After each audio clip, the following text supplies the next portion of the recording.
Welcome to this episode of Mindset Mondays, a place where you can find tips to improve your personal performance or business outcomes one step at a time. Verge, we are back here with another episode. How are you today, bro? Man, I am doing great. The sun is out, so I cannot complain. Man, today we have our topic is actually notes that you have gone over with your coach. And one of the things that I wanted to do before we started our topic is remind all the entrepreneurs out there and the leaders out there how important it is to have a coach or have a strategist as a part of your team, as a part of your performance goals, because you cannot do this thing alone. So is that a shameless plug for your business? Oh, no, it's not a shameless plug for my business, because I was getting ready to ask you, give me 3 reasons on why you keep a coach and how a coach has helped you improve your performance. Man, you're always trying to go into this deep thinking stuff, man. We got to stick to the topic, man. Give me one reason. All right, give me one reason. Thinking big. Okay, all right, there we always keeps me thinking big. Accountability, and they are the third eye to my business, looking at things that maybe I'm not seeing with my own 2 eyes in order to take my business and myself to the next level. That's a big thing. The third eye to your business. Coaches can see from the outside what you need to see on the inside, what you can't see, and they can see the potential in you that you may not be able to see yourself. So talking about thinking big, that's actually what we're discussing today. These notes came from your coach, the 10 laws of thinking big. We're only going to do 5 today in part 1, and we'll do 5 in part 2. All right. So quick question, Darren. I know we're going up. What does thinking big look like for you? Thinking big looks like for me, so I don't want to be long-winded, but let me give you a story. Yeah, sure, yeah. And I shared this with my clients. Was riding down the street with my daughter Addison the other day. She tells me, Daddy, I want to go to the top of that skyscraper and I want to jump off. Automatically, I'm thinking that I'm going to have to talk to this girl about suicide. And I said, well, I don't think you should do that. It's not safe. And she says, but I'm going to have a jetpack engine on me that's going to allow me to fly from the top and land on my feet at the bottom. Thinking big means I think like her, that my imagination has no boundaries on where my business can go, my potential could go. Thinking small is when I'm trapped in reality, safety, and comfort. So that's what I would say thinking big means to me. That's a great way to put it, man. All right, so let's look at the 10 laws. And let me ask you this, Virg. I want to ask you this after law number 1, the law of expansion. How much time do we put in the right activities and thoughts in place in the expansion of our business and what we expect in our life? The law of expansion. How do you think big through the law of expansion? So I have time scheduled to think not only about my life personally, but also about my business. So my coach had me write what's called a year-end letter, right? Where you write and you date it for, let's just say, December 31st, 2021. And you're writing about all of your accomplishments and goals that you wanted to achieve. And you're basically writing it to yourself, congratulating yourself on what you're doing. So at 6:30 a.m., I actually read that letter every morning that I'm working to keep my mind expanding, getting excited and reminding myself about my goals. So that's time that I use for expansion and critical, and thinking. And then in the afternoon from 2 to 3, I also have time where I'm reading to expand my mind, thinking about my business, thinking about how to improve it. That's good, man. One of the things that I do is I look at my life plan. So I have a life plan. Now, this is a shameless plug. I have a life plan myself, and I do life plans for my clients. And one of the questions in the Talent Heart Assessment says, what is your opus gloria contribution to the world? What is your biggest contribution that you think you're going to make to the world? And in order to make that, you need to think backwards, take the barriers out of the way or find a way to get around them and do whatever you have to do to get to that goal of impact or that goal of reward. All right, here we go. The law of challenge. We all have typical responses to challenges. Are you the person when a challenge hits that you confront it straight on and you go and say, I'm a solution maker? Or do you retreat, or do you do a little bit of both? How do you respond to challenges? Responding to challenges automatically lets somebody know what mind state you are in and how you think. How should somebody respond to challenges if they think big, if they're thinking big? Yeah, when it comes to challenges, man, you're thinking big and you're trying to achieve your goals. Mm-hmm. You have two different modes, right? You either fight it and you attack it head on, or there's fight or flight. Yeah. So for me, I fight most of the time, but there are areas where I kind of flight and avoid it. Yeah. I feel like everybody, it's in their lives, they do a little bit of both. Sometimes they do more than others. I would say I do more fight than I do flight, but there are times where I do not attack it like I should. Let me add a third one in there for you. Fight, flight, or freeze. Some people do neither. They just freeze. It paralyzes them. You know your term that you love to use, paralysis by analysis?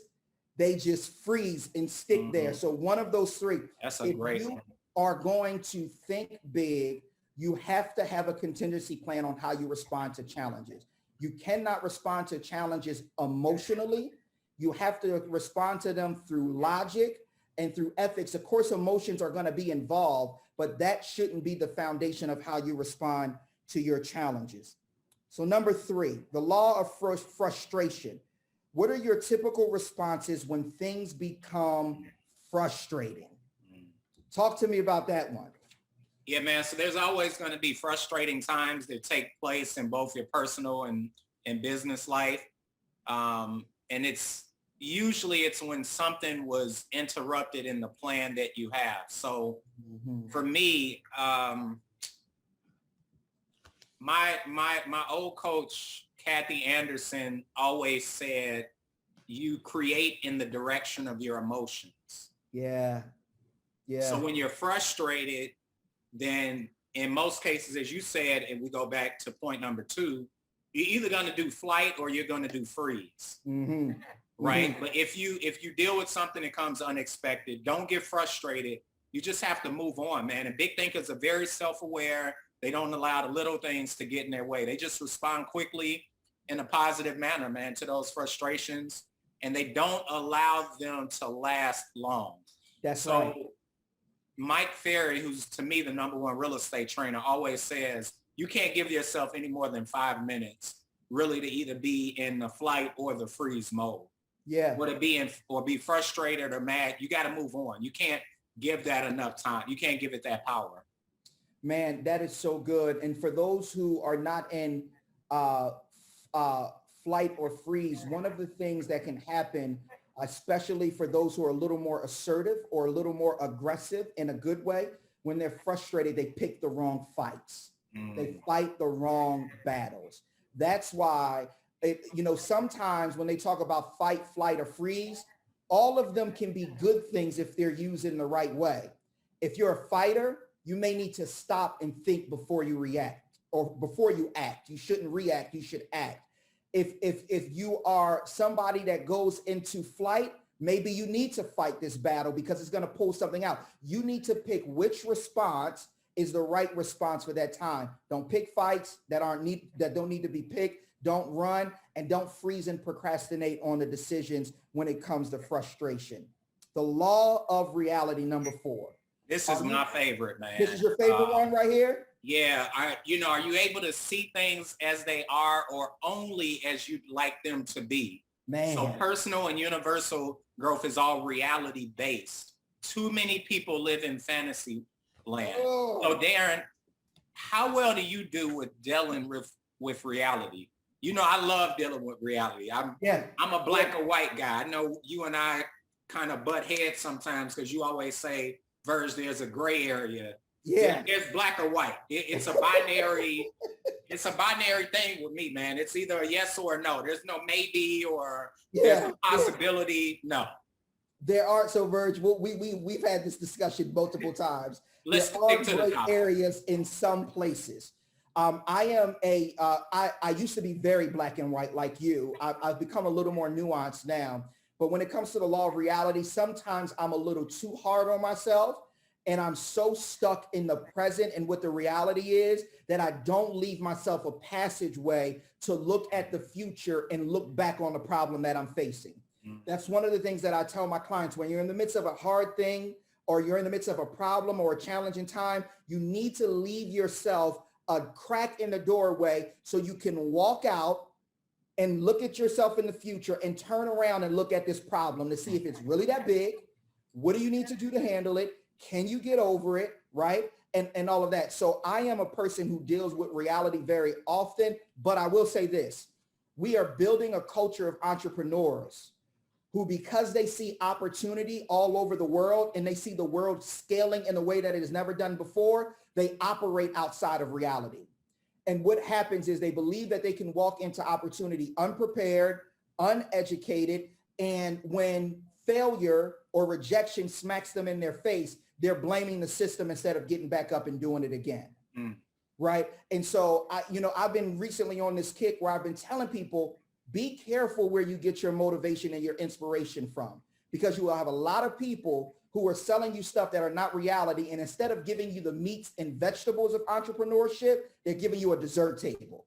They're empty calories, right? You need to watch where you eat when it comes to your reality, your plans, and your purpose. So that's where I would say, and we know where you sit. Give me one of the things, Verge, on how being so black and white helps you, and give me one place where it hurts you.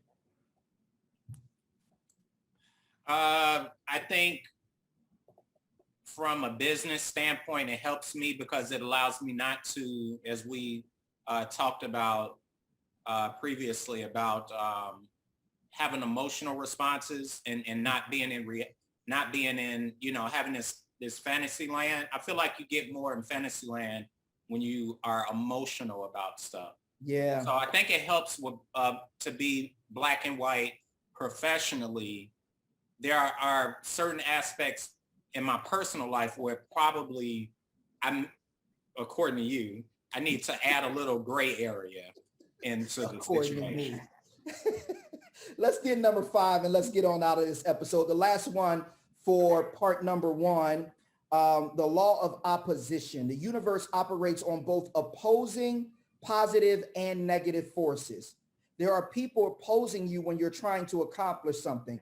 Who's pushing backwards? Who's moving forward? Who's fighting with you and stopping you from achieving your goals? The law of opposition. People who think big understand the law of opposition. They understand how it motivates them and how it leads them to conquer also. Give me a little bit about the law of opposition and close this out here, Verge. Yeah, man. So I'll just keep it simple.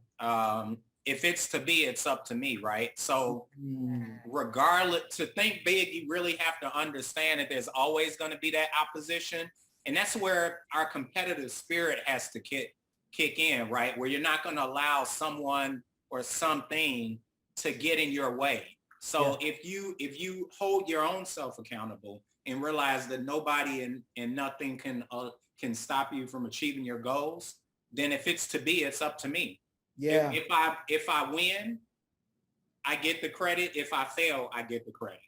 Man, that's the thing. You worry about the things that you can control. You cannot control what your opposition is going to do to distract you, to come after you, but you can control how you respond to it. What is the phrase that you use, Verge, when things happen to us? 90% of, give me that phrase you use. When we're experiencing problems, 90% of how this problem plays out is our response, and 10% is actually the problem. You say it way better than that. Give me that phrase. Yeah. So it's basically it's 90%, 10% what happens to you, 90% how you respond to it. There you go. You need to use that in a law of opposition. Yeah. This law of opposition is about 10% of what's happening to me, 90% of how I respond. Well, once again, we've closed out a great episode, Verge. I love these sessions with you. Won't you go ahead and give the closure for our people out there and tell them what they can do before they catch up with us next episode? So if you could feel free as always to share with anybody, drop any notes or, any comments or maybe what may have helped you, what you're working on. And don't forget to smash that like button. We always like to know that you're tuning in and again, give us feedback. And part 2 is on the way. Part 2 is on the way. Thank you so much for joining us, guys. Have a great week.